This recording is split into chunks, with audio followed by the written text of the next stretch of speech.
This is our cozy mini cruiser. This is a quick introductory instructional how-to video on how to use this camper as you walk inside. I'll show you around. I do have the air conditioning on. I'm going to shut that off so that you can hear me through this video, and then we'll turn it back on and show you how to work it. So as you walk in, to your left, you're going to notice your control panel. This is how you put the slide out in by holding the button upward, and how you put the slide out by holding the button outward. The slide out is this piece right here. That dinette comes in and goes out. This is how to extend and retract your awning. To bring it in, you'll hold the in button down. To send it out, you'll hold the out button down just until it goes out where the flap comes down.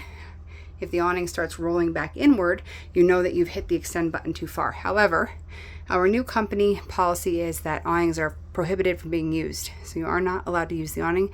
And if you do, you're on your honor until we do disconnect them fully. But too many have gotten broken, so we've decided it's best not to even put that in the customer's hands. So your awning light is here. That turns on the outside light underneath the awning. These are your entry lights that turns on behind us. These ones right here, they work off push buttons. So you push them on in the center lightly when you want to use them. And then this is how you check your gauges. This is your battery, this is your fresh tank, this is your black tank, and this is your gray tank. The black tank is your poop and your pee out of your toilet, and your gray tank is your shower and sink water. This is your gas hot water heater. This is uses your propane. We're connected to electric and water right now, so this is your electric hot water heater, so we turned that on. Water pump, if you are not connected to city water and you just filled the fresh tank, you'll use the water pump when you want to use the water, and you'll shut it off when you're done using the water so you don't burn out the pump. But in this case, we're connected to water and electric, so we don't need to do that. Tank heater is only for the winter time, and then, as I said, these were your entry lights. So as we walk over to the stove, how to use this stove is very simple. You're going to turn the off button to high, and then as it click, click, click was the igniter, it ignited. And then you just turn it down to the temperature that you want your stove to be at.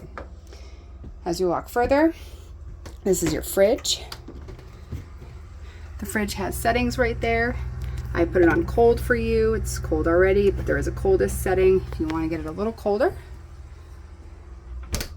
As we come over to the air conditioner and the heat mode, fan, cool, which is AC, furnace, which is heat, and then off. When you put it on cool, you're gonna, as you heard when we were walking in, the AC was running. When you need to put it on furnace for the heat in the colder months. And then this is your temperature up and down button. Don't turn the AC below 68 degrees or you might freeze out the unit. If that occurs, water will start pouring down through this section here, and then it'll take about 3 to 4 hours for the unit to defrost.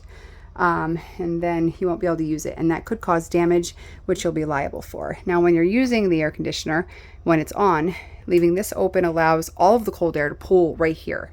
If you close this, it will hit all of the individual vents throughout the entire unit instead of just underneath in the kitchen. Now, to use these vents, just push the arrow nicely and open, or push it to close it if you don't want air coming out of here. To swing it, to turn a certain way, to have it blow a certain way, you just turn it slightly. I mean, it's not hard. You don't have to be rough with it. It's very simple. And then, like I said, you close it if you don't want any airflow out of it, or open it up a little bit if you do. Now we come into the bathroom. Let's talk about the toilet. If you don't pay for a dump fee, we automatically tape the toilet so that if the tape is removed, we know we have to charge you for the dump fee. It's not like you can't use the toilet. It's just if you remove the tape, that just means you're going to be charged a dump fee because now we know that you use the toilet. So in order to use the toilet, there's a pedal right here. You're going to push the pedal down halfway to do a half flush, to fill it with water, and then you'll push it down all the way to send the water down into the tank. You do not put anything inside the toilet except for your waste and the RV toilet paper.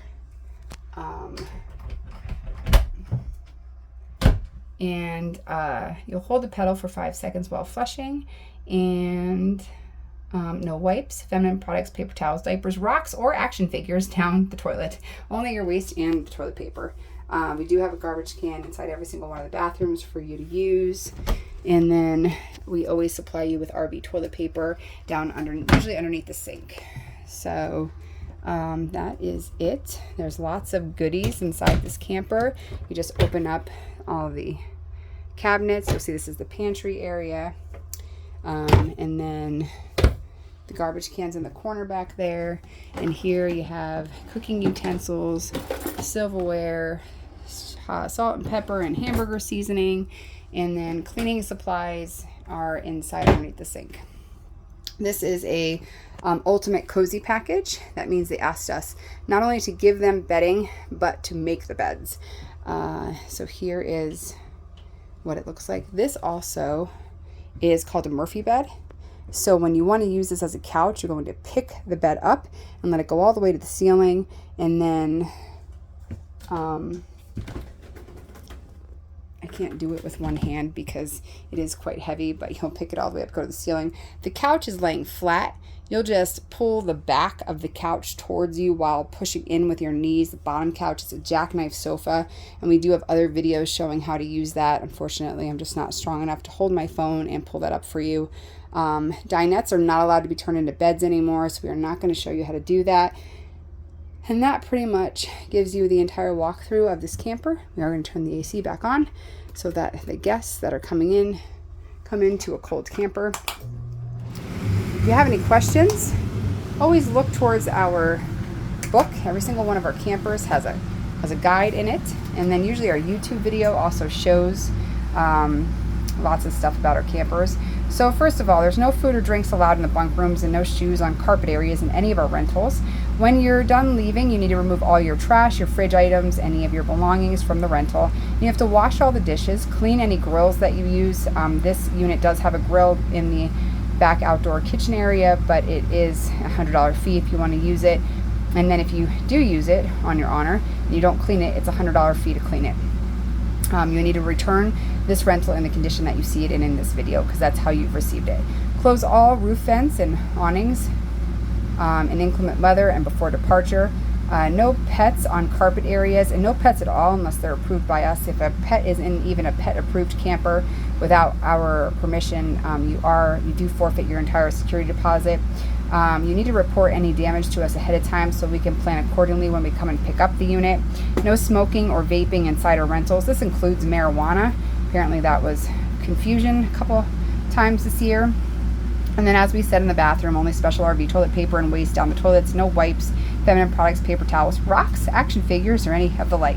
And then only liquids down the sink and drains. And if the RV does have a ladder on it, no climbing the RV ladder. That's a liability. If you have any questions, my number is in this book several times. You can text that number. We do say text instead of call because I'm often in low service areas like now, and calls do not go through, and then people think I'm ignoring them. So send a text message as soon as I hit a service area. My phone will ping, and I'll get back to you as soon as I can. These are your check-in instructions and your check-out instructions.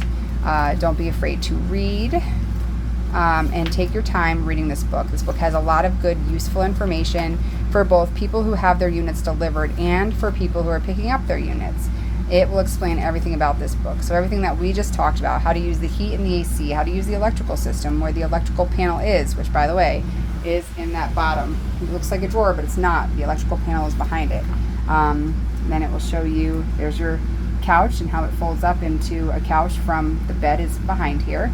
And then all your outside connections, which you don't have to worry about most times, but in a lot of times you are going to have to worry about dumping. So a lot of customers are dumping themselves. So there's a whole page on sewer connection and waste dumping where it shows you the gauges right there for you to look at. And then we do, before you vacate, if you're a delivery, this whole page is set up for you. If you are a pickup, and before you drop off and return it to us, this whole page is for you. If you rent one of our generators, we have 2 pages in the end that explain the generator very thoroughly, but we also have a YouTube video on how to use it.